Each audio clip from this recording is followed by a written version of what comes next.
MG built its reputation on small sports cars, and the MG Cyberster is being touted as a return to form for the brand, albeit with a modern, electrified twist. It's a pure electric, two-seat convertible car designed as a spiritual successor to the likes of the MGB and MGTF.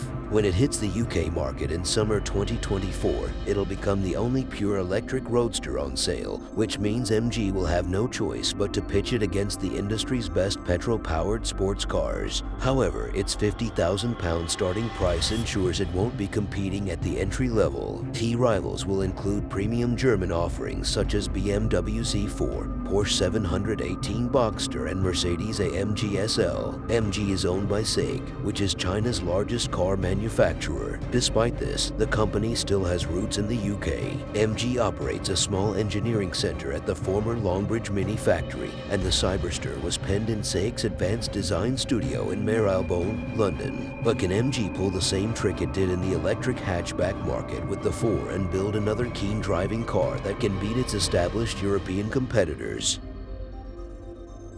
The MG Cyberster will be sold with 2 powertrains. The long-range model will feature a 77 kWh battery pack and a 314 horsepower electric motor mounted on the rear axle. It'll give the Roadster a maximum range of 330 miles and a 0 to 62 miles per hour time of around 5 seconds. To put the latter figure into perspective, that's about the same as the Volkswagen Golf R. The high-performance Cyberster will be powered by a smaller 64 kWh battery, which will make the car lighter and therefore faster. It'll also have an electric motor on both axles for a combined output of around 540 horsepower and a 0 to 62 miles per hour time in the mid 3-second range. Acceleration like that will thrust it into the same league as the likes of the Lamborghini Huracan and Aston Martin DBS. MG has promised that both versions of the car will be very well equipped, which they should be for £50,000. Whilst we were milling around the studio prototype, one of MG's spokespeople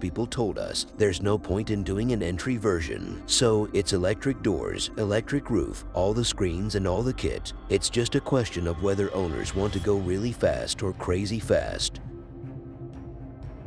Enormous and MG's press photos are deceiving. In pictures, the car looks about the same size as a Mazda MX-5, but it's almost the same length as a Porsche 911. Its wheelbase is also more than 20 centimeters longer than the BMW Z4S, and the whole car is wider to make enough space for the batteries. The batteries also make the Cyberster slightly taller than its rivals, as its cabin and body sit atop them. The gap between the bottom of the side skirt and the lower edge of the door betrays the thickness of the cells. However, MG's designers have masked the Cyberster's inflated proportions with a painted gloss black hoop around the cockpit, which tricks the eye into thinking the car's beltline is lower than it is.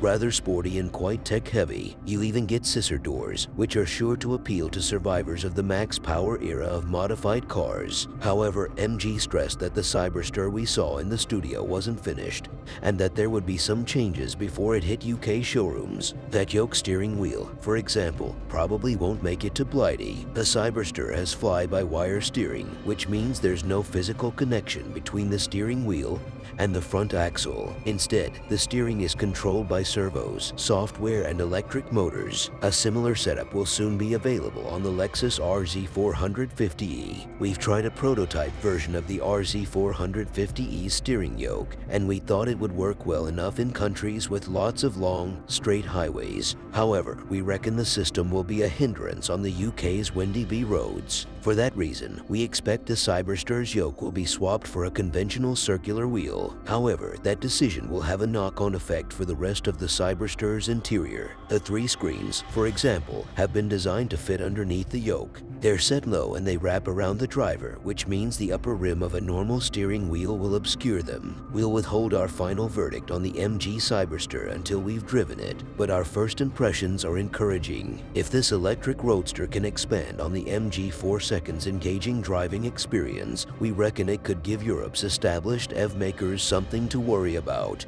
We'll update you as soon as we can get behind the wheel. If you enjoyed this video, please make sure you subscribe, like, and leave a comment in the comment section below.